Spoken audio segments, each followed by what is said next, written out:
اگر سمر آنے کے لیے تیار ہو جاتی ہے تو ارباز اسے خود اس کے گھر سے یہاں لے آئے گا۔ 10 منٹ بعد ہی مریم کی کال آ گئی اور اس نے بتایا کہ اس کی سمر سے بات ہو گئی ہے اور وہ آنے کے لیے تیار ہے۔ ذیشان نے کہا ٹھیک ہے، ابھی کچھ دیر میں ارباز تمہارے پاس پہنچ جائے گا، پھر تم اور ارباز سمر کے گھر جا کر اسے لے آنا۔ ارباز نے کہا میں جس وقت یہاں سے نکلا اس وقت رات کے 3:30 بج رہے تھے۔ میں ٹھیک 20 منٹ بعد ذیشان کے گھر پہنچ گیا۔ وہاں سب گھر والے جاگ رہے تھے۔ میں نے مریم کو اپنے ساتھ لیا اور سیدھا سمر کے گھر پہنچ گیا۔ جب ہم سمر کے گھر پہنچے تو سمر پہلے ہی وہاں تیار بیٹھی ہوئی تھی۔ میں نے اپنی بائک وہیں سمر کے گھر چھوڑی اور میں مریم کے ساتھ سمر کی کار میں بیٹھ گیا۔ پھر ہم نے پہلے مریم کو گھر چھوڑا اور وہاں سے سیدھا یہاں فلیٹ پر چلے آئے۔ جب ہم یہاں پہنچے تو اس وقت 5 بجنے والے تھے۔ میں نے سمر کو اس کے گھر ہی میں سب کچھ بتا دیا تھا کہ اسے کس نوعیت کا سامان اپنے ساتھ لانا چاہیے کہ وہ چھوٹا سا آپریشن کر کے گولی نکال سکے۔ سمر نے مجھے بتایا کہ اس نے پہلے ہی میڈیکل باکس میں تمام ضروری سامان رکھا ہوا ہے۔ یہاں پہنچ کر سمر نے پہلے تمہارے بازو سے گولی نکالی اور پھر اس پر بینڈیج بھی کر دی۔ تمہیں 1-2 انجیکشن بھی لگائے اور تمہارے ہاتھ سے خون کافی بہہ چکا تھا۔ سمر نے بتایا کہ تمہیں بلڈ کی ضرورت ہے مگر بلڈ کے حصول کے لیے صبح کا انتظار کرنا ضروری ہے۔ سمر 1-2 گھنٹے یہاں موجود رہی اور تمہیں اس دوران چیک کرتی رہی۔ پھر تقریباً 7 بجے سمر نے کہا کہ وہ پہلے گھر جاتی ہے اور وہاں اپنی والدہ کو اطلاع کر کے بلڈ کا انتظام کرنے کے لیے ہسپتال جائے گی۔ جیسے ہی بلڈ کا انتظام ہو جاتا ہے تو وہ سیدھا یہاں چلی آئے گی۔ پھر میں نے سمر کو گھر چھوڑا اور وہاں سے اپنی بائک لے کر واپس یہاں آ گیا۔ تم مستقل بے ہوش ہی تھے۔ تقریباً 10 بجے کے قریب سمر بلڈ کا انتظام کر کے یہاں پہنچ گئی۔ اس نے تمہیں بلڈ لگا دیا اور سارا دن تمہیں چیک کرتی رہی۔ جب شام ہوئی تو سمر گھر چلی گئی۔ سمر نے ہمیں بتا دیا کہ اب تم خطرے سے باہر ہو اور بس تھوڑی سی تشویش کی بات یہ ہے کہ اسد کی بے ہوشی کچھ طویل ہو گئی ہے۔ پھر آج صبح تقریباً 10 بجے کے پاس سمر دوبارہ یہاں آ گئی۔ اس نے سارا دن تمہیں بلڈ ٹرانسفر کیا اور تمہیں چیک کرتی رہی۔ سمر کا اندازہ تھا کہ تمہیں آج کسی بھی وقت ہوش آ جائے گا اور پھر ہوا بھی ایسا ہی۔ وہ یہ سب بتا کر خاموش ہو گیا۔ میں نے سمر کی جانب دیکھا، وہ بھی میری ہی جانب دیکھ رہی تھی۔ میں نے مسکراتے ہوئے اس کا شکریہ ادا کیا اور کہا تمہیں تو بہت مصیبت اٹھانی پڑی ہوگی اس سب میں، کبھی اپنے گھر جانا، کبھی ہسپتال جانا اور پھر واپس یہاں آنا۔ تمہارے لیے تو اچھی خاصی دشواری ہوئی ہوگی۔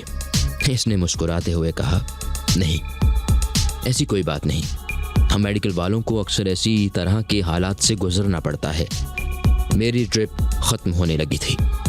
وہ اپنی جگہ سے اٹھ کر میرے بیڈ کے پاس آ گئی۔ اس نے میری ڈرپ اتاری اور میرے ہاتھ پر لگا ہوا کینولا بھی اتار دیا۔ پھر اس نے کہا مزید ڈرپ یا انجیکشن کی ضرورت نہیں ہے، بس کچھ دوائیاں لکھ کر دے رہی ہوں، ان کو 1 ہفتے تک باقاعدگی سے استعمال کرتے رہو۔ تھوڑی بہت جو کمزوری باقی ہے اس کو ختم کرنے کے لیے صبح شام دودھ کا استعمال کریں اور یہ کمزوری بھی جاتی رہے گی۔ انشاءاللہ 4-5 روز میں آپ مکمل صحت یاب ہو جائیں گے۔ پھر سمر نے ایک پرچی پر کچھ دوائیوں کے نام لکھ دیے۔ وہ پرچی ارباز نے اس کے ہاتھ سے لیتے ہوئے کہا ٹھیک ہے، میں یہ دوائیاں ابھی جا کر لے آتا ہوں۔ ذیشان نے اپنی جگہ سے اٹھتے ہوئے کہا میں بھی ارباز تمہارے ساتھ چلتا ہوں، مجھے کچھ چیزیں لینی ہیں اپنے استعمال کے لیے۔ پھر وہ دونوں ہی باہر چلے گئے۔ انہوں نے جاتے ہوئے سمر کو کہہ دیا کہ وہ آ کر فلیٹ کا مین ڈور اندر سے بند کر لے۔ سمر نے جا کر مین ڈور کو اندر سے بند کر دیا۔ پھر وہ آ کر واپس میرے بیڈ کے سامنے بیٹھ گئی۔ میں نے اس کی طرف دیکھا تو مجھے وہ کسی گہری سوچ میں ڈوبی نظر آئی۔ جب مزید کچھ دیر گزر گئی اور میں نے دیکھا کہ وہ ابھی تک کسی گہری سوچ میں ہے تو بالآخر میں نے اس سے پوچھا سمر کیا سوچ رہی ہو؟ اس کی سوچوں کا تسلسل ٹوٹا تو اس نے کسی قدر چونکتے ہوئے کہا جی نہیں کچھ نہیں۔ میں خاموش ہو گیا۔ پھر اس نے خود ہی کہنا شروع کر دیا اسد میں یہ سوچ رہی تھی کہ آپ نے جس راستے پر قدم رکھ دیا ہے اس سے واپسی کیسے ہوگی؟ آپ کا کیریئر، فیوچر اور آپ کی زندگی سب کچھ داؤ پر لگا ہوا ہے۔ کیا ایسا نہیں ہو سکتا کہ آپ سب کچھ بھلا کر ایک دوبارہ خوشحال زندگی کا آغاز کریں؟ میں نے اس کی جانب دیکھا اور کہا، سمر، میرا کیریئر میرے گھر والوں کے لیے تھا، میرا فیوچر میری ہونے والی اولاد کے لیے تھا، اور میری زندگی صرف آمنہ کے لیے تھی۔ اب جب کہ وہ سب ہی نہیں ہے تو میرا کیریئر، فیوچر اور میری زندگی کس کام کی؟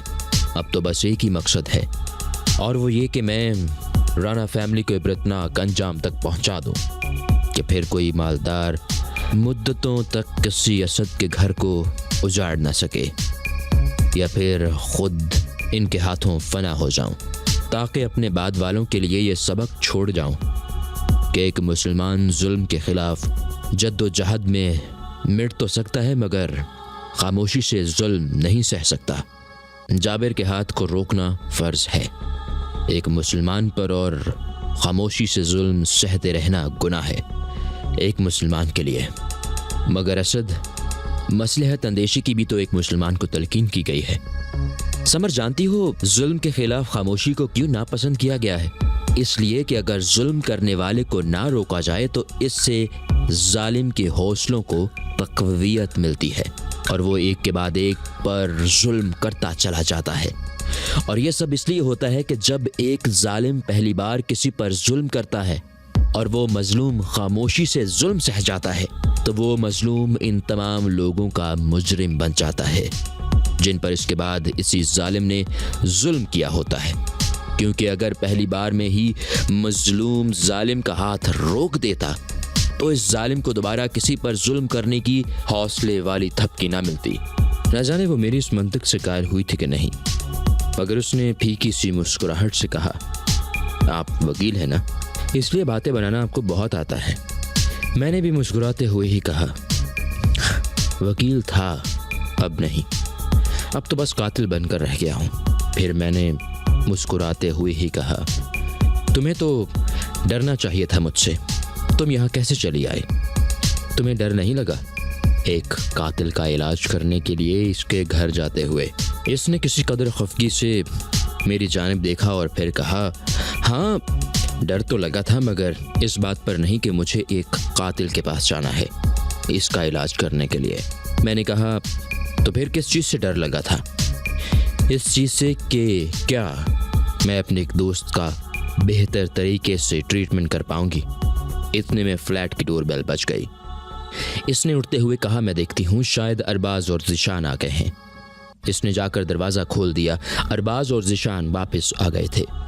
ارباز نے کمرے میں آ کر دوائیں میرے سرہانے بیڈ ٹیبل پر رکھ دیں۔ تقریباً 1-1.5 گھنٹہ مزید سمر ہمارے ساتھ رہی اور شام ہوتے ہی وہ گھر چلی گئی۔ جاتے ہوئے اس نے مجھے دوائیوں کے استعمال کے بارے میں کچھ ہدایات دیں اور کہا، میں کل بھی تھوڑی دیر کے لیے کسی وقت آ جاؤں گی۔ ویسے اب آپ بالکل ٹھیک ہیں، بس بازو کے زخم بھر جانے میں 2-4 روز لگ جائیں گے۔ پھر وہ خدا حافظ کر کے فلیٹ سے باہر نکل گئی۔ اگلے روز صبح میرے موبائل پر اروش کی کال آئی۔ اروش نے پہلے تو میری خیریت دریافت کی۔ اروش کو بھی ارباز نے بتا دیا تھا کہ میں زخمی ہوں۔ رقم لینے کے لیے جب میں اس کی طرف آ رہا تھا تو مجھے کیا دشواریاں پیش آئیں، اور یہ بھی کہ میں گولی لگنے کی وجہ سے بے ہوش ہوں۔ اروش نے کہا، تو مجھے اپنی رہائش گاہ کا پتہ بتا دو، میں شام کو خود آ کر تمہیں رقم دے دیتی ہوں۔ میں نے کہا، مگر اروش تمہارا یہاں آنا ٹھیک نہیں ہوگا، کیونکہ اگر تمہیں یہاں آتے ہوئے کسی نے دیکھ لیا یا کوئی تمہارا تعاقب کرتا ہوا یہاں تک پہنچ گیا تو ہماری یہ واحد پناہ گاہ محفوظ نہیں رہے گی۔ اس نے مجھے یقین دلایا کہ ایسا نہیں ہوگا۔ ایسے جب اسے پوری تسلی ہو جائے گی کہ کوئی اس کا تعاقب نہیں کر رہا تو ہی وہ فلیٹ تک آئے گی۔ اگر اسے تھوڑا سا بھی شبہ ہوا کہ اس کا تعاقب کیا جا رہا ہے تو وہ فلیٹ کا رخ نہیں کرے گی۔ میں نے اس کو فلیٹ کا ایڈریس بتا دیا۔ اس نے کہا، ٹھیک ہے، میں رقم لے کر شام تک پہنچ جاؤں گی۔ شام سے کچھ دیر پہلے سمر بھی آ گئی۔ اس نے کسی ماہر ڈاکٹر کی طرح پہلے میرا چیک اپ کیا، پھر اس نے مطمئن ہو کر بتایا کہ میں بالکل ٹھیک ہوں۔ سمر کو ابھی آئے ہوئے کچھ ہی دیر ہوئی تھی کہ میرے موبائل پر اروش کی کال آئی۔ میں نے کال ریسیو کی اور اس نے بتایا کہ وہ ہمارے فلیٹ کی بلڈنگ کے باہر موجود ہے۔ اس نے کہا کہ میں پارکنگ میں گاڑی کھڑی کر کے اوپر آ رہی ہوں۔ اس نے یہ بھی بتایا کہ اس نے مکمل تسلی کر لی ہے، کسی نے بھی اس کا تعاقب نہیں کیا۔ کال بند ہو جانے کے بعد ذیشان نے پوچھا کس کی کال تھی۔ میں نے اسے بتایا کہ اروش تھی اور وہ رقم لے کر پہنچ آئی ہے۔ پھر کچھ لمحات کے بعد فلیٹ کی ڈور بیل بجی۔ میں نے کہا اروش ہوگی۔ ارباز نے اٹھتے ہوئے کہا میں دیکھتا ہوں۔ باہر اروش ہی تھی۔ ارباز اسے اپنے ساتھ اندر کمرے میں لے آیا۔ اروش نے کمرے میں کرسی پر بیٹھنے کے بعد سمر کی طرف دیکھتے ہوئے مجھ سے پوچھا یہ کون ہے؟ میں نے اسے مسکراتے ہوئے بتایا یہ سمر ہے، اور پہلے یہ ذیشان کی چھوٹی بہن مریم کی دوست بنی، پھر اب یہ ہم سب کی بھی دوست ہے، مگر ان دنوں یہ معالج کے فرائض انجام دے رہی ہیں کیونکہ یہ MBBS کر رہی ہیں۔ اروش نے مسکراتے ہوئے اپنا ہاتھ سمر کی جانب بڑھا دیا۔ سمر نے بھی مسکراتے ہوئے اپنا ہاتھ آگے کر دیا۔ پھر مجھے ایک بار دوبارہ سے اروش کو اس رات کی پوری تفصیل سنانی پڑی، کیونکہ ارباز نے اسے بس مختصراً ہی میرے زخمی ہونے کے بارے میں اطلاع دی تھی۔ اس نے بڑی توجہ سے پوری بات سنی اور درمیان میں کچھ سوالات بھی کرتی رہی۔